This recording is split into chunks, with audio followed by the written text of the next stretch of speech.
विद्यार्थी मित्रांनो नमस्कार. आज आपण पाहणार आहोत आजची कसोटी एकक, दशक आणि शतक या स्थानावरील मिळून तयार झालेल्या संख्येला जर 8 ने पूर्ण भाग गेला तर, किंवा दोन कसोट्या आहेत याच्यासाठी. 8च्या दोन पद्धतीच्या कसोट्या आहेत.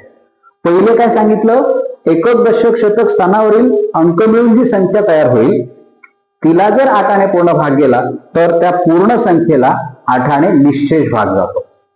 किंवा जर शेवटचे तीनही अंक म्हणजे एकक, दशक आणि शतक स्थानी जर तीनही अंक शून्य असतील तरी सुद्धा त्या पूर्ण संख्येला 8 ने निश्चेष भाग जातो. अशी आजची कसोटी आहे. दोन्ही उदाहरणं आपण इथे समोर घेतलेली आहेत. बघा, एकक, दशक, शतक या 568ला 8 ने पूर्ण भाग जातो.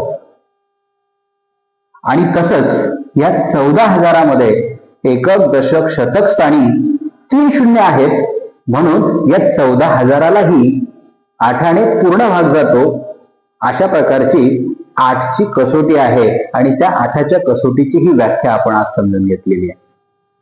8च्या कसोटीसाठी बघा, लक्षात घ्या, या ज्या कसोट्या आपण पाहतोय हे भाग देत बसण्यासाठी नाही, फक्त कॉम्पिटेटिव्ह एक्झाम मध्ये समोर दिलेल्या संख्येला त्या अंकाने भाग जातो का हे समजून घेण्यासाठी ह्या पद्धतीच्या ज्या व्याख्या आहेत या व्याख्या आपण समजून घेत आहोत.